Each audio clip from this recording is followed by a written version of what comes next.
Howdy, hello, and welcome to the 13th episode of the Preferred Podcast. I'm your host, director, producer, writer, composer, editor, actor, PA, CO, janitor, manager, president, vice president, and HR, which stands for Human Resources, Sajay Preferred. And I'm the Heart of Alabama and the co-host of this prestigious podcast, Amber Valentine. The Preferred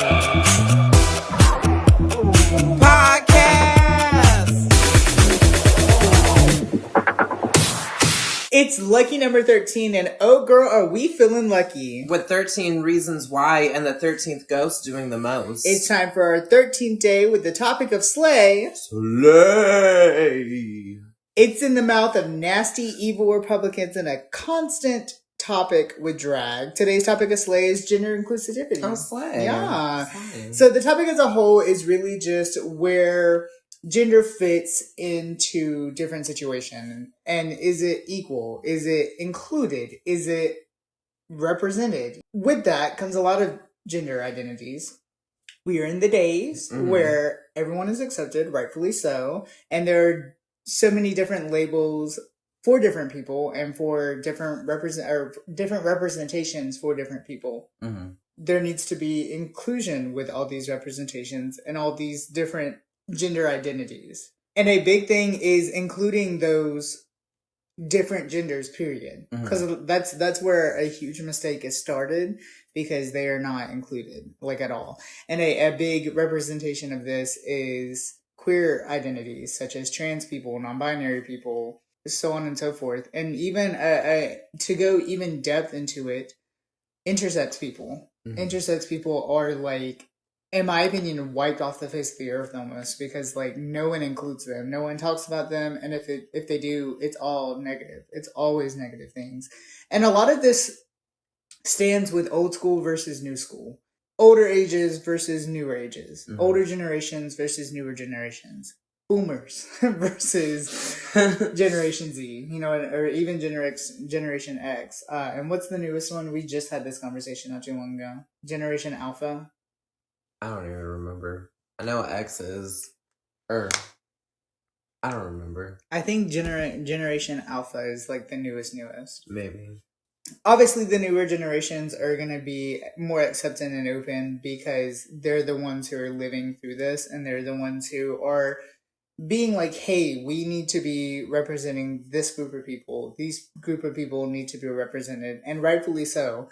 We're getting into an age where not only queer, but straight, racial, like, everything is being opened at and open to be looked at. You know what I mean? And it should be, because everyone has a different story. Everyone has a different culture, a different religion, a different sexuality, a different identity.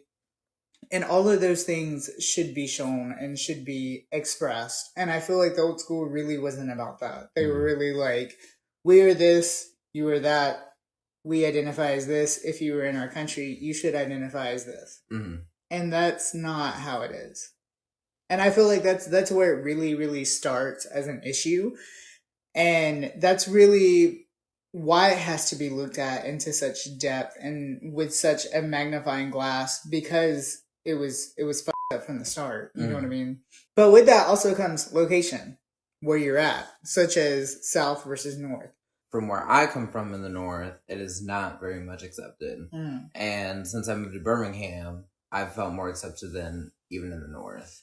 And I was about to say, even with that, it really just comes, like, California is one of the most queer-centered states, with Los Angeles and San Francisco and so on and so forth. But there's still areas that are still homophobic and that are still, racist and so on. Georgia is another one. Georgia has Atlanta, which is a huge gay pinpoint in the area. And they still have places where trans people are looked down upon or hated against, not accepted. It's very depending on the location. Yeah. And it's very unfortunate that it's like that. But at the end of the day, people have opinions, and yeah, you're right to have those opinions. However, don't act upon opinions that you feel are absolutely necessary when you can look around and see that they're not. Exactly. You're hearing from other people that they are not necessary. You know, and if it's like you flip a quarter and heads is majority of the vote, you should probably go with the majority of the vote. Gender inclusivity comes in a lot of different forms, and a different form it comes in with is drag. There's always constant debates of the way gender plays in with drag, and not only what gender is doing the art form, but also how the art form is represented in what gender. Such as if, you know, a drag queen is doing a mass song, a constant, especially in the South, I feel like, but that might just be me, but is drag queens doing male songs. You know, that's like a no. It's even shunned upon in some situations that I have seen, been a part of. You know, of course, there's always going to be different nitpicks, and a lot of that, once again, has to do with old school versus new school, specifically when it comes to drag. There's also different topics, and a huge hot topic at the moment is drag kings on Drag Race. That's a very controversial thing at the moment, specifically with Naysha Lopez at Roscoe's viewing party. She said that she felt as if drag kings are very creative and should be shown on television, which of course they should be. However, she said that they should be shown on a different platform than Drag Race. And Brooklyn Heights was actually the guest there, and she actually clapped back and was like, well, no. And I agree, because it's like, at the end of the day, if you go to a normal drag show, you're going to see drag kings and with drag queens. Exactly. My only thing that I can, like, just to play devil's advocate, see on Naysha Lopez's side is, it is, and as she mentions, it is quite unfair, because, you know, if you have a runway and it's very hyper feminine focused, it's going to be hard for said drag king or said mask or male entertainer to represent that runway, or even challenge, you know what I mean? And that's something that I can definitely see eye to eye with her on, because that would be hard. And I don't really see Drag Race changing a whole lot of things just for kings to be involved. Right. Although I would like to see that happen. I just don't see that happening. And for the longest time, Tenderoni in Chicago has been rumored to be on Drag Race. It hasn't happened. And Tenderoni is a drag king. So I'm starting to think that they are getting to the point where they're about to start dipping into those waters. However, I feel like it will only be like one king on a season, and they will go home very early, and they will probably never touch bases on that again. Yeah. I don't see it going much further than that, unfortunately. And that's not me saying I want that to happen. I just feel like that's the tea. Yeah, I mean, Drag Race isn't Drag Queen's race. You know, it's Drag Race. And drag is drag. Drag is drag, point blank period. Another hot topic of the past was AFAB people being on Drag Race, which we saw for the longest time never happened, but then we finally saw it with Victoria Scone, and then we've seen it in a couple different franchises as well, such as Germany. Pandora Vox. Vox, I think it was. Vox? I think so. Pandora something. Pandora Knox. Knox, that's what it was. Knox. Won her Germany. season. So they're definitely branding out. And for the longest time, it was straight drag queen. If you were not a cis male who dressed up in female clothing representing a drag queen, you were not going to be casted. Cross-dresser. So they definitely have, you know, included different things. And I feel as if they have managed to still go along the lines of it, even down to the point of not only including those people, but allowing more masculine or more gender open, and even non-binary people. They've included non-binary people onto seasons and like shared their stories. So I definitely feel like they would be open to like kind of change some things. You know what I mean? Because I would love to see a drag king on Drag Race and play a mask or a male character when in like an acting challenge. Mm-hmm. You know, they always have like pit crew or like a special guest play male characters in acting challenges, and I feel like it would be like perfect for a drag king. Mm-hmm. And I don't feel like, if you're thinking it in the sense of like dressing room purposes, I feel like you're already in the wrong mindset, because that doesn't matter. Right. And if you like know a drag queen, 90% of the time they're not going to care, like at all. So you're already in the wrong mindset of that, you know.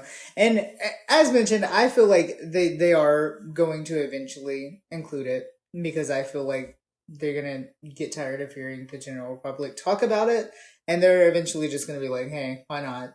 You know. And I'm here for it. They did the same thing with trans women on Drag Race. That was a whole thing, a whole issue at hand in the past, and it really kind of changed up with Peppermint on season 9. Yep. And they kind of started looking into it, and then eventually Gia Gunn, Carrie Colby, got Mick as a trans man, Denim on Canada's Drag Race. They've been expanding with the gender spectrum. Now it's time to expand with the drag gender spectrum, and including more mask entertainers. Because it's not like we see Snatch Games where drag queens play male people. We saw Sasha Colby play a male character in Footloose on season 15. So it's not like they haven't tried playing with roles or playing with ideas. It's just, I feel like they're worried about making it an official thing, because they're worried about messing with the rules and the guidelines of what they know, which is totally understandable. I don't like messing with things that I know. If it's not broke, don't fix it. Exactly. And, you know, even nitpicking on, going back to Sasha Colby, whenever they did the talking about their photo from the past, they even kind of tweaked that and made it fit where, you know, they weren't going to obviously show before she transitioned and dead name her. Right. So I feel like it's eventually going to happen. And I feel like they've already made small steps, even to the point of having season 14. We had 5 trans individuals on one season, and obviously that wasn't when casted. There was only one when casted, and the rest came 2 when casted because of Cornbread. But what are your thoughts on like gender roles and gender representation on Drag Race? I don't know. I feel like they should take a swing at it. I feel like it would add like a little bit a little more seasoning to it, you know. And because, you know, Spice on season 15, that Spice was not good. But yeah, I think they should take a swing at it, because drag kings are so ignored, and that could really help bring drag kings more into the spotlight, make them a little more noticed. And like drag kings put in, for the most part, they put in the same work drag queens do. And I say for the most part because there are some drag queens who don't even put in the work. And as figured, there are drag kings who don't put in the work. But my least favorite, I think, stereotype, there we go, of drag kings is that they just put on a button up and a blazer and they go on stage. And I would hate to see that. I would hope that is not true, but that is also not always true. There's other types of drag kings, and there's drag kings. Big, huge topic, obviously, is drag kings are not always cis women being masked. No, like it's still same with drag queens. Like there's men who do drag king. Axel Andrews like is a mask entertainer who identifies as a drag king. There's also have trans men who do it.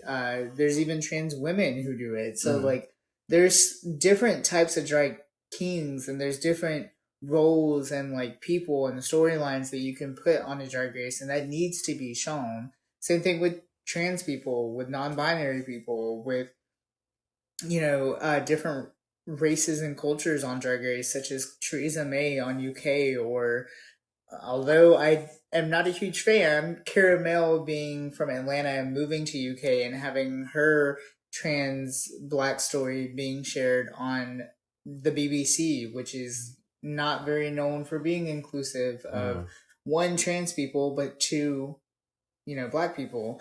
So it's definitely something that needs to happen. I feel like, and I feel like it's gonna happen eventually. Hopefully. Fingers crossed. I don't know. I feel like I can see where it would be a struggle because they would literally have to change the entire platform, but they already have, from the intro being changed to even the workroom. She already had hers is, was originally "Ooh girl, you got she-mail," and of course that was changed because that's offensive to the trans community. So yeah, I definitely feel like it will happen eventually. I wonder, because obviously another big talk is how RuPaul's coming close to retirement. I wonder if whoever is picked next, if Ru doesn't start it, if they will. Like including drag kings? I mean, I'm sure they will. The new host. Yeah. Gender inclusivity is also a huge topic when it comes to public restrooms, as seen on this episode of RuPaul's Drag Race. Which brings us to our weekly segment of... Rate These Queens!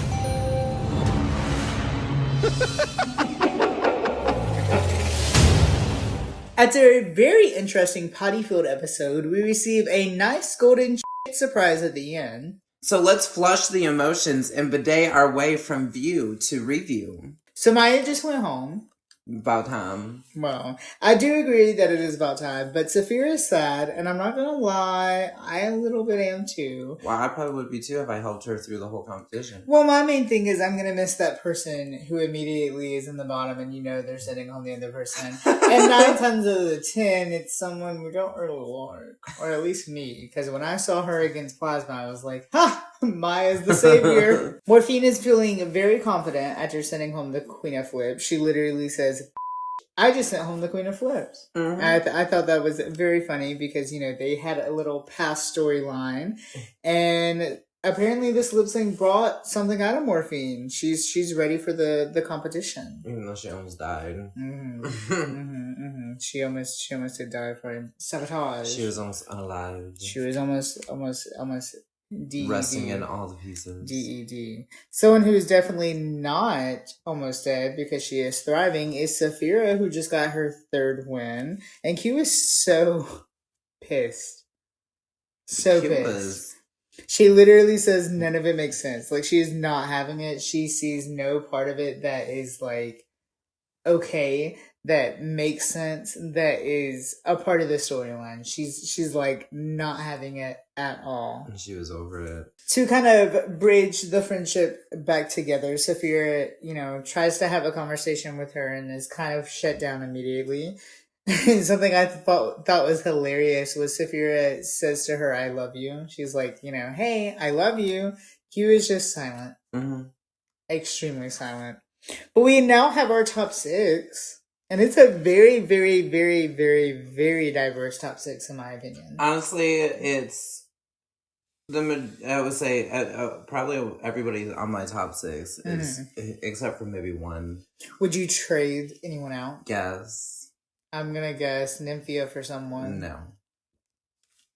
Morphine for Mirage. Oh, not Nymphia? No. You don't want Nymphia gone? She's doing really good though. I am over Nymphia, but she is doing very well. I would probably trade Nymphia for Mirage. Whenever the queens are talking about who they would trade out, Donna admits that she would trade out Plain for Amanda, which I thought was so shady, so funny. Q finally admits that her feelings about Saphira and that she thought it was not deserved. Q and I was godsmacked. Yeah.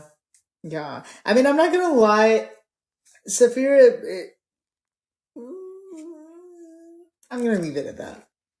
Saphira was not the best last challenge. It wasn't. It was a little questionable. But at the same time, it's not Saphira's fault. No, it's not. It's the judge's and that's fault. why I'm so confused, because you can't be mad at another contestant for something that they didn't have any say in. Right. It's not like Saphira walked up to her and said, "Bitch," and like literally.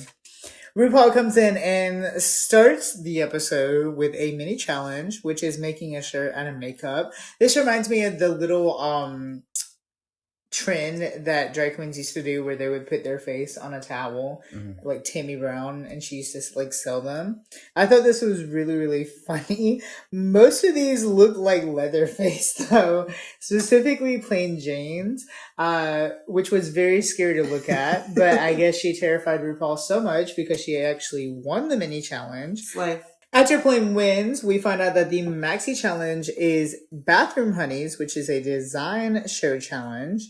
These are really interesting challenges, in my opinion. We've had a few of these, but this one is a bathroom themed one, which we've never had. We've had a club one, and we have also had a hotel one, but never a bathroom one. And all these bathrooms must be 100% gender inclusive. Which is funny, because that was their topic of Slay today. I feel like it was pre-planned. Interesting. The groups are as followed: Plain and Saphira, Nymphia and Dawn, and Morphine and Q, which I thought were pretty fair and decent lineups. Morphine is worried about having to be paired with Q. Dawn and Nymphia, of course, immediately wants to do yellow, and Dawn's like, no, we're not doing that. And I'm very, very glad, and I'm very glad that Dawn took charge of that. But instead, they decide to do farts, which I thought was very interesting and very disgusting. This is, as a whole, a very silly and interesting pairing. They're definitely the silliest of the groups by nature and just by personality. But I don't see them working together very well. And they don't. And we also see that the two frontrunners are paired together, which are Plain and Saphira, which I thought was an interesting plot decision. Yeah. They're feeling musical vibes for their room, and Plain is getting worried about being paired with Saphira because she is such a powerhouse. She actually says impending doom is how she is feeling. Yeah. Because of being paired with Saphira. We get into the actual rooms that they start to paint, and the rooms are so white. It was so bright. They're like extremely white, and they also look extremely small but big for a bathroom. It was very weird. Plain states that she does not do labor work, which I very much so related to. We see Morphine is struggling with painting. She's not a painter. I definitely would relate to that. I am not a painter at all. I would 1000%. Oh, really? Really? Dawn and Nymphia are arguing immediately about the colors, which as figured. And Nymphia is not giving up. She's standing her ground hardcore and being very hard-headed, which I find very annoying, but hey, it's Nymphia, so it makes sense. Dawn says there's no bad ideas, right? Which is very false, because all of Nymphia's ideas are bad. Yeah. Then we see Plain actually sabotages Nymphia and Dawn. I was gagged. It was so funny. I was like, that's hilarious. Something I would do. That's very shady. Morphe, the girls are fighting. Saphira states, don't with Plain. Rightfully so. Getting back into the workroom, we find out that Morphine poops 5 times a day. Yeah. Morphine's been is on a poop kick this episode. Well, she's also on a win kick. She is craving a win so badly. She gotta get out of the bottom first. Her and Plain are the only ones. Her and Dawn are the only ones who do not have a win. So of course they are craving and wanting one. And we're getting real close to the finale for this. Plain is worried and quiet about this episode as the fear and thoughts of Saphira being in a group with Saphira settle in and being overpowered with Saphira. She starts talking about how she really puts on this persona to come off strong and fierce and not afraid. However, deep down, she's constantly worrying. And her and Saphira do a little bit of an exercise to get her out of this state. And I love this. When we got to see Plain emotional, which was gaggy. Did not know that was a thing. Especially that emotional. Yeah. But also we got to see her get past her trauma and her fears. So that was very nice to see. Yay, Drag Race. Nymphia also states about being worried, but, it's hard to tell if she's actually worried because she always plays. She's been worried in every episode. Girl, are you actually worried or what? She was worried in the episode she won. We find out she should be worried, but to talk about later.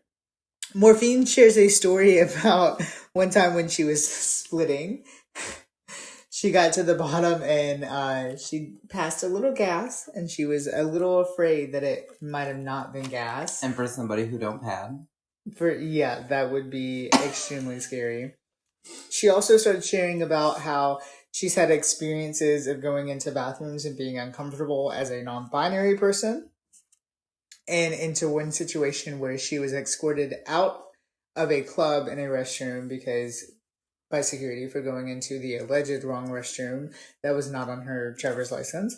And I am very relating to this fear. It's something that really hasn't passed over me until the last couple of years, but I hate dealing with public restrooms because of this, and so I was very relating to this story. I know you, as like a very cis mass presenting person, it's, very easy for you. However, I'm glad, speaking of representation and inclusion, I'm glad to see this inclusion because it's, once again, something that I related to. And as Morphine says, we're just trying to pee and poop, girl. Literally. Or, I'm sorry, pee and poo-poo, girl. Which, that's ideally what, yeah. I was saying, I haven't had to deal with that in drag yet because the majority of the places I'm at, if not all, are all gender-neutral bathrooms. Yeah. Q's book is reopened. And Sophia's feelings get hurt from this. She has more wins, though, so I don't know what she has to be afraid of, which she states. Plain is having one of those days.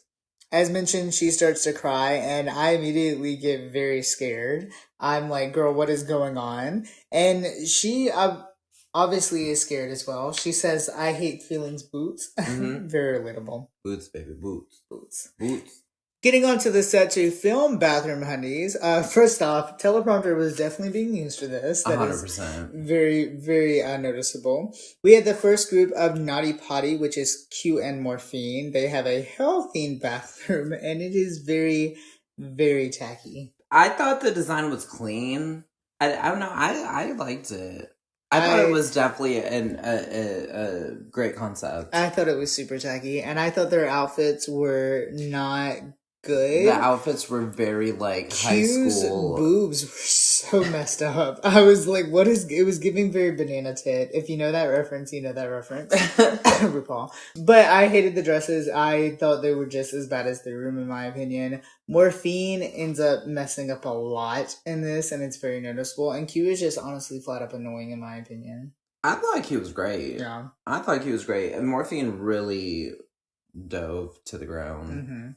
The next group we saw was Nymphia and Dawn, who had the Fart Museum, standing for fine art, of course. The room was actually super, super cute. I love the pastel colors. I love the decorations. I thought it was very, very good. But that's about where it stops. Because nothing else was good. Nymphia was doing so incredibly bad. She constantly kept talking over Dawn and would not let Dawn speak at all. And this pisses me off. This would piss me off so much if I was like the other person, the other teammate. I would be so annoyed. It reminds me a lot of like Milk and Trix Mattel in The Bachelor. Yeah. No. Like, and it's very visible. Dawn would try to speak and no. I personally thought they both did horrible. Yeah, they did. Dawn looked absolutely horrible. I would disagree with that. I think it was just the colors did not, because Dawn's such like a darker face. She always has like black lipstick or like a dark eye. Now I can say I did like the dress she was wearing, but the hair was not it. Yeah, she was just not giving. They had so much potential, but it was a no. Yeah. And lastly, we had Plain and Saphira with the Booty Liquor Speakeasy. This was so funny. It was such a unique design. Of course, we've seen Speakeasy quite often, not really on Drag Race, but just in general. But the way they did it with the bathroom and just playing two different cultured characters in this one skit, it was so good. The liquor everywhere, but no license. That was hilarious to me. And I just loved their vibe together. They played so well together. And they were incredible. I definitely think the speakeasy idea was a fantastic idea, especially because most people nowadays don't even know about speakeasies. Like, we have one here in Birmingham, Marble Ring. Like, Yeah, I definitely thought it was an incredible idea from Sophia, I might add. Mm-hmm. But getting into the runway, we had chains, which I thought was incredible. Chain. First up, we had Morphine. I was not a fan of this. I hated the wig and the color of the outfit. It was no. I can't get over those wigs. Those wigs disgust me to the point of no end. I really, really hate those wigs. As far as her in Bathroom Honeys, a flop, in my opinion. She messed up the lines constantly. For me, Morphine was a 5. On the runway, I don't know. I thought it was kind of. I just feel like it could have been more. Mm-hmm. I feel like she was missing some things, which could have made it better. But in general, I would wear it. I thought it was cute. During the challenge, she really fell flat for me. Mm-hmm. I did not enjoy it, so I'm gonna give her a 6. Next up, we had Q, who on the runway, I love this, honestly. I thought I liked the hair a little bit more until I looked at it, and I was like, oh, okay. But honestly, I just love the chains. The chains remind me so much of like the play, like chain links as a kid. So I loved it, and I honestly loved the colors. However, as far as in the Bathroom Honeys, it was not good. She was annoying. She tried. It was not the best. For me, Q with her partner was a 5. On the runway, I genuinely loved the concept. I love the colors. I absolutely hate the hair. I was trying to figure out what the hell was going on with it. I thought I liked it until you pointed out when we were on, it was the runway, like where they were all standing there, and you pointed out the hair, and I was like, wait, what? I thought it was one of those sculpted hairs, but it was like a weird, I don't know. I didn't even realize that there was red in it until then. Yeah. It was genuinely horrible. I feel like the outfit was everything. I just feel like it was too big. Mm-hmm. Like the chains were just a little too big. So I feel like it swallowed her, especially adding a tall wig on top. During the challenge, I genuinely loved her. I think she did great, especially being she had to pick up the slack of a whole nother person. Mm-hmm. So I give her a 9 and place her as my number 3 for the week. Wow. Next up, we have Dawn. I love this outfit so much. I feel like we did kind of see something similar when she did her, I don't remember who it was.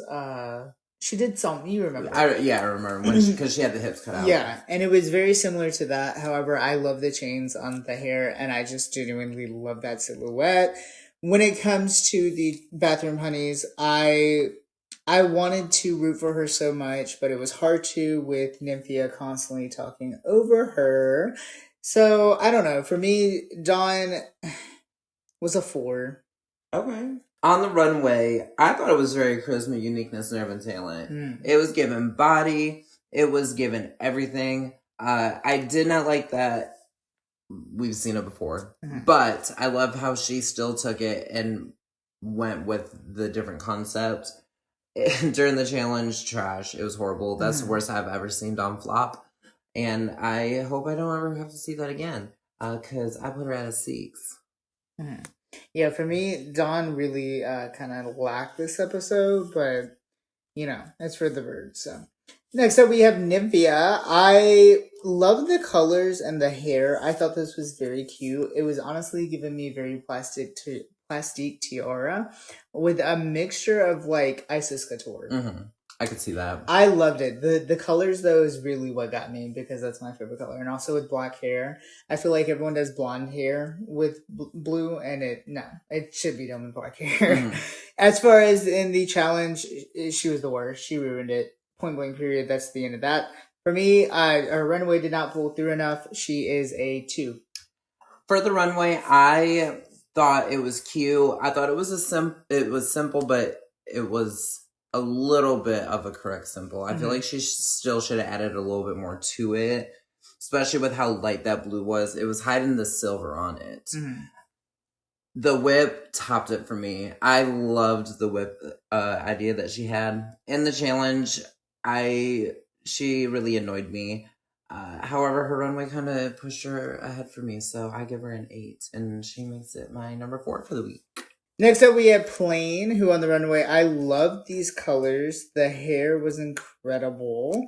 In the challenge, she was super funny. She played to her strengths, and she also played well with her teammate. So I thought she was genuinely the best this week with a perfect score for me of 10. Okay. On the runway, I loved her concept. I just think it was plain. Mm-hmm. I mean, I really didn't get a chain concept. Mm-hmm. It was more like intergalactic space woman concept. During the challenge, she was 100% A+ for me. So because of the outfit, I put her at a 9. Next up, we had Saphira, who, oh my god, I am obsessed with this runway. It was so thought out. I love how she did change in the sense of like a chain, you know what I mean? Like as a dog chain. Mm-hmm. And also, once again, this, in my opinion, is a very mass-presenting character on the runway, which we can have. Interesting how that happened. Insert drag queen. Or drag king. In the challenge itself, I thought she was incredible. She was so strong. She fit the character that she portrayed so incredibly well. I honestly had such a hard time with her and Plain's ranking. I kept going back and forth. First, I put Plain at a 9, and I put Saphira at a 10, and then I switched it. I'm just gonna have to go with my gut and give them both a 10. And that was a last minute decision. I literally had 9 written down for it at 2 seconds ago. Mm. They were just both, and I'm kind of shocked because it was like good versus evil, but on a team, and they worked so well together. They just were, they were perfectly incredible. Mm. Mm. I support that. Plain really is only just because it was so simple. Mm-hmm. Saphira on the runway, mother. Mm-hmm. She is the queen of all, Miss Saphira Crystal. Mm-hmm. And she was giving. I genuinely loved it. During the challenge, again, just like playing 100% A+. I don't think we've ever had probably this good of a group or a team worked this good. So I give her a 10 and put her number 1 for the week. Yeah, and you were speaking of a group working this good. It kind of reminded me of, and this is no pun intended, because looking back at it, it's actually really funny, but it just popped in my head.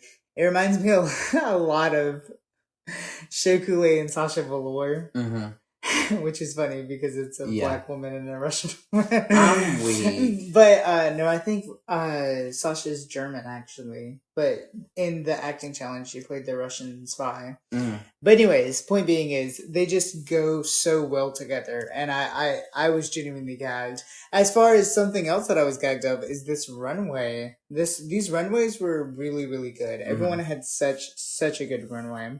As far as the tops, Plain and Saphira are both winners this week, which I completely agree with, and so do our scores. Mm-hmm. We actually had Saphira at number 1 with 20 points, and Plain at number 2 with 19 points. Slang. Mm-hmm. That also means that Plain now has 3 wins, and Saphira now has her 4th win. Come on, 4. That is gaggy, and I'm a little scared, because, there's a curse where when you get to your 4th win, that's when you get the chop. The chop, mama. Well, not like eliminated, but you don't win. Right. Yeah.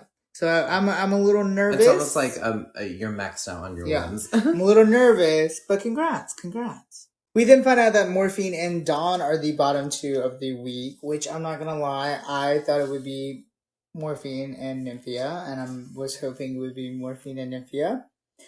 And with our scores, it actually shows to be Dawn and Nymphia, with Morphine coming in 3rd at 11, Dawn and Nymphia with 10. Yeah. And then Q right after that, which is interesting. Mm-hmm.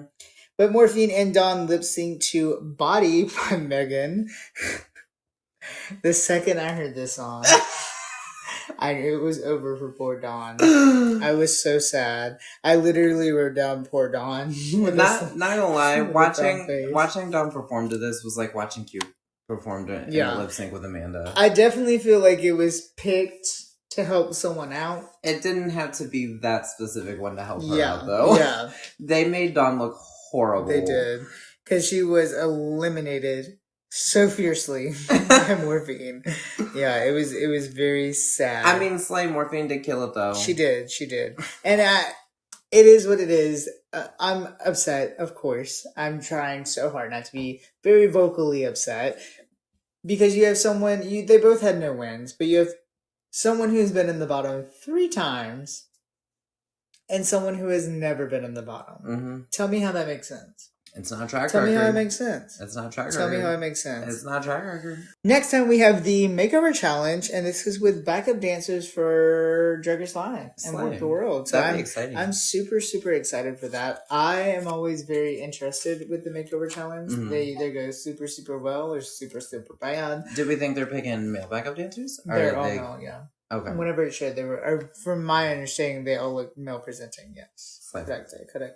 It's now time to jump over the pond for the most recent episode of UK versus the World Season 2. We just had Teresa went home, sent home by Marina, which was her 3rd win as well. Mm-hmm. And we found out that Hannah actually chose Scarlett with her lip sync, which is a gag. Mm-hmm. This top 5 is also yet a gag. There is one from every single representing country. Yep. Which is so crazy. There's a UK, a France, Philippines, and America. There's another one. Oh, so you only said 4. France. UK, France, Philippines, US. Down under. Down under. Yeah, and down under. Australia. I feel like they did that on purpose. Yeah. The Maxi Challenge this episode is a wedding roast. Michelle and Graham are getting married, and we're having a little roast to share our words about it. I always knew Graham would find a nice man to marry one day. We love a good beard. Getting into the actual roast, Hannah was so incredibly funny. She was hands down one of my favorites. La Grande Dame was not. She was very dry, very bad. Yeah. Marina was terrible, but she wasn't horrible. It was very predicted, in my opinion. Because, of course, she's not going to be as funny, but of course she's not going to bomb, you know. Scarlett Adams thinks she's funny, which is funny. She's not funny. No. It was giving very your humor where you think you're funny, but you're really not. Listen, I don't need nobody to laugh at me. As long as I can laugh at myself, that's all. That's all that I need. That's exactly what Scarlett was doing, too. Uh-huh. Tia was hands down the funniest, though. Tia was so incredibly funny, made me laugh constantly, and I'm definitely glad that Hannah saved her for last, because she was incredible. Through this, we found out that the bottom 2 is La Grande Dame, bottom 3 is La Grande Dame, Marina, and Scarlett, because those who are not in the top are in the bottom. It's getting close. That intense. Yeah. We're almost there. Speaking of that, the top 2 is Tia and Hannah, which I feel like is very, very much so deserved. Tia was the best, and Hannah was the second best. When it started off with Hannah, I was already so impressed. I was like, well, this is either going to go super bad or, well, it started well. Mm-hmm. But it went bad until Tia, and Tia really, really saved it. Through this lip sync, though, we see that the winner is actually Hannah. She gets her first lip sync win. I'm super, super excited for her. And we see Hannah finally sends home Scarlett. Yeah. I say finally because she tried to do it last episode, and we knew if it wasn't going to be then, it was going to be now. I think 5th is good for Scarlett. Yeah. I'm very proud of her thus far. Mm-hmm. I mean, that's the farthest she's went on any of the seasons she's been on. So definitely and representing a whole country on top of that. Definitely a huge congratulations to her. But just to touch base, I thought it was very interesting because there was a point where Tia did openly talk about sending home Marina. Mm. And I thought that would have been a gag. And it was with Scarlett, actually, which was kind of funny. Yeah. So I'm very interested to see whose lipstick, almost said lip sync, whose lipstick she picked next episode. Because if it's Marina, I'm going to be super gagged. I'm going to be so good. Super gagged. But on the next episode, we have the lip sync for the crown with a little bit of a reunion. So I'm super excited for that. And from my understanding, I feel like we get to find out the winner. Yeah. I could be wrong because they did show a lot more of the reunion than the lip syncing, but they did end it with, and the winner is. So who knows?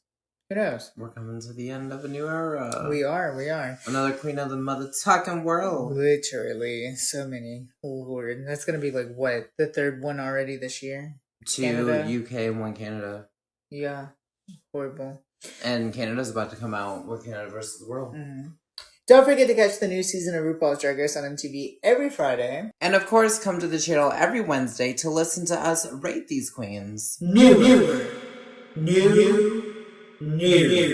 It's spring break on the Preferred channel, and we're flashing our tits for bigger, better things in the future, so let's spread some heads, shall we? Let's do it. Starting with, first off, something I didn't even tell you, but my YouTube name has changed to the Preferred channel. This was honestly just something super and simple.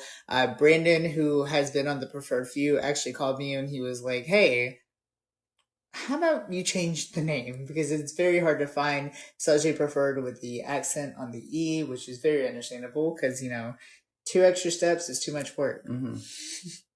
So I just type in at the only preferred. That's what I thought. That's how you got to my channel. I'm so bad with technology. I thought that's how you got to the YouTube, but I guess I'm just wrong. So yeah, I just change it to the Preferred channel. That doesn't really affect anything, just to put it out there. But the newest video on the Preferred channel is actually the Preferred Few with Mama, who is episode 9 of the Preferred Few. Make sure to go like and comment on that and give it a subscribe. Make sure to hit the subscribe button. I'm super close to my goal that I have set. I'm not going to say my goal out loud because if I don't reach that goal, I will be upset. But I know the goal. I do have a goal by the end of the month that I want to reach just to kind of better myself and see where I can go. And I'm super close to that goal. So please make sure to subscribe, especially if you're listening to this on YouTube. And share. Bring your friends. Share. Bring your friends. But speaking of that, the Preferred Few interest forms are still out. If you're interested in being on the Preferred Few and you are near and around / can travel to the Birmingham area, fill out that form. You can find that on any of my socials. And if you know someone who you would like to see on the Preferred Few, as someone around you as a local entertainer, make sure to go look on that as well. There's also an interest form for that as well. And you can find all of those on my website, which actually is going to be updated here recently within this week. But just to touch base on the Preferred Few, whenever it comes to reaching out to people to film, I do want to just put out there that when you put the months to film, that kind of tells me when to reach out. So if you don't get reached out to immediately, please don't worry or fret. A lot of it is just to save me on having to reach out to so many people when I already had to reach out to so many people with other filming videos and the Preferred show. So if you don't get a reach out, just calm, breathe. There's a chance that you were put as a backup because when it comes to me scheduling everything, I have a system where I put ones who need to film immediately to go ahead and reach them out. And if you have quite a few months listed, there's going to be quite a few months for me to rotate you through. So don't worry about it. I promise if you'll be fine. But speaking of the YouTube, the very next video coming up this week is actually a behind the scenes video of the Preferred show from March, my birthday show. So this is going to be a super exciting video that Amber actually has been in the works on by herself. She was put in charge of creating this video just to kind of play with the idea of creating a backup channel for all of behind the scenes things for the Preferred channel, the Preferred franchise as a whole, I guess you would say. So yeah, we're gonna kind of be testing the waters with this video and see where it goes, and it's gonna be a super exciting video. I'm super excited. Well, of course you are. My first full one that my name is fully attached on. Yeah. And speaking of that, the brand new segment of the Preferred show is actually being announced this Saturday, with the theme being announced Friday. So yeah, stay tuned for that. That will be on my Facebook, Instagram, and also the website. And I'm super excited. It's a very interesting and quirky Oh, not the hint drop. theme. So yeah. Not the hint drop. I'm super excited for it.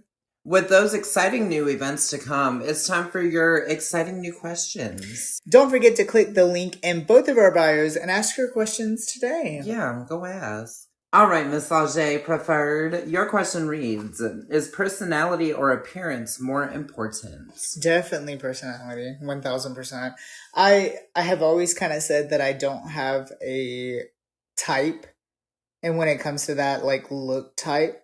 I mean, when it comes to like gender identity and, representation, I've dated all over the spectrum, from trans men to trans women to non-binary people to people of color to white people to Jewish people.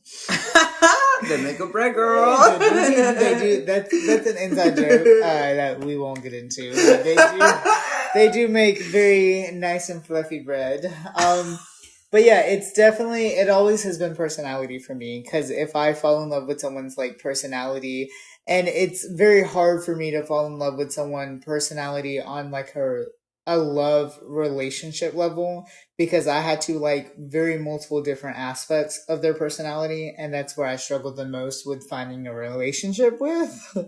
So for me, that's definitely why personality, because you can always change your look, you can always grow into a new look. 9 times out of 10, you won't keep the same look for more than like 6 months. You know what I mean? So it's kind of pointless to go for just looks. You know what I mean? And you're also setting yourself up for failure when you do that.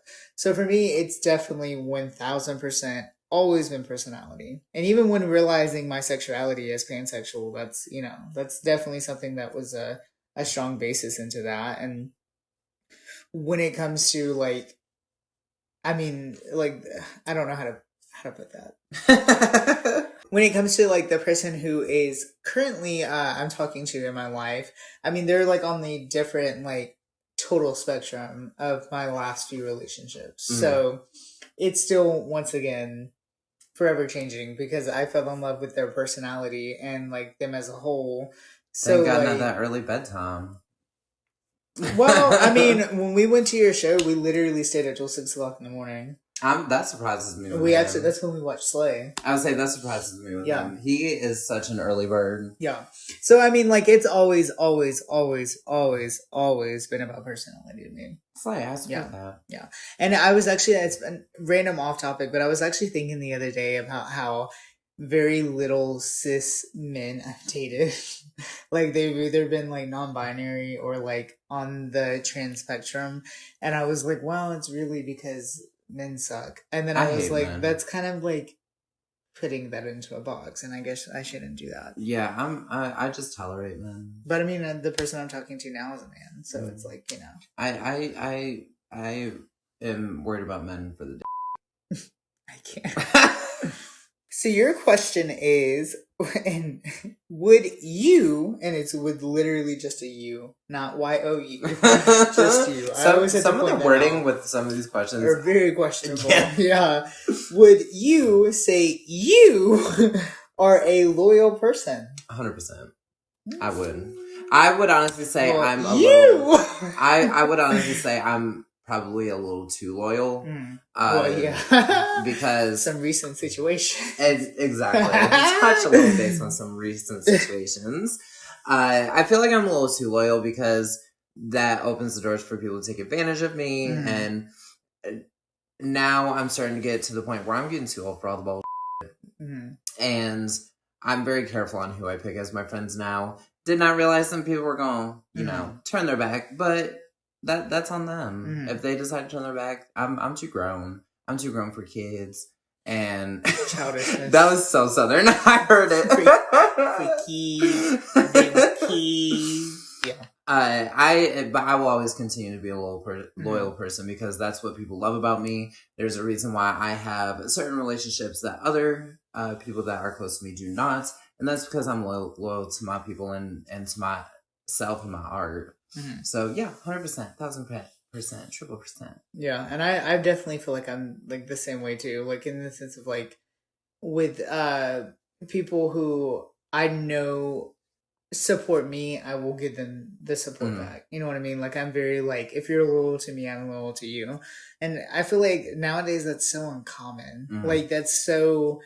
People are so iffy and so sketchy, and I'm just like, ooh. Well, and people nowadays, which I'm starting to notice, especially drag-wise, a lot of people will take things that you would donate to certain things for them or whichever, and then when you turn around and do that same similar thing, they don't turn around and reciprocate it. So at that point, it's just like, well, Sucks to be you then. Yeah. Do it on your own. And not even like with drag, just like in so many other like different, especially with drag, you know, there's been so many issues and situations that I've had with people, you know, being like, oh my God, yeah, you're incredible. I love you. You were a great personality. You were so sweet. And then I hear them talking bad about me. Or even like being like, hey girl, like will you do me this favor and be part of the show, and then I cast you for that show, you know? Or yeah, situations such as those, you know, it's crazy because those are tie-ins. That's where I thought you were going with it, and I'm like, she didn't, so I'm gonna. But I mean, also like in the sense of like people in general, like you know, I feel like the more, God, I feel so old. The older or the newer the generation, the less loyal, the less trust, the less honesty. Like there's yeah. Girl, I feel old. You weren't the one born in the 1900s. I can hear in the back of it. Girl, me too. I'm feeling it. It hurts so bad. Don't forget to click the link in both of our bios to ask your questions today. Leave your name if you're bold and give us a follow if you're brave. So what you waiting for? Go. Ask. Now. That was no percentage of Jersey. Girl, I don't know Jersey accent. I can't do it. That's Italian. What are you waiting for? Anyways. With us being all talked out, it's time to end the episode. Make sure to follow all of my socials at The Only Preferred for brand new videos, shows, and looks. And speaking of, once again, The Preferred Show will be announced on Saturday, March 30th, with the theme being announced March, what's the 29th. While you're following her, follow me on all my socials at Amber_V_Valentine for new looks, new videos, and some new things that are going to be popping up. Because, you know, we're popping, mama. House down boots. Popping backs and knees while walking. that comes with old age. Old. 30's right around the corner. Can't you hear it echoing? I can. It's screaming. It's not even echoing. We're 2.5 years away from there, girl. Comment here if ever was in this episode of RuPaul's Drag Race. And follow for more episodes of The Preferred Podcast every Wednesday on Spotify and YouTube. It's been nice talking. And we'll talk to you later. As always, stay preferred. And full of love.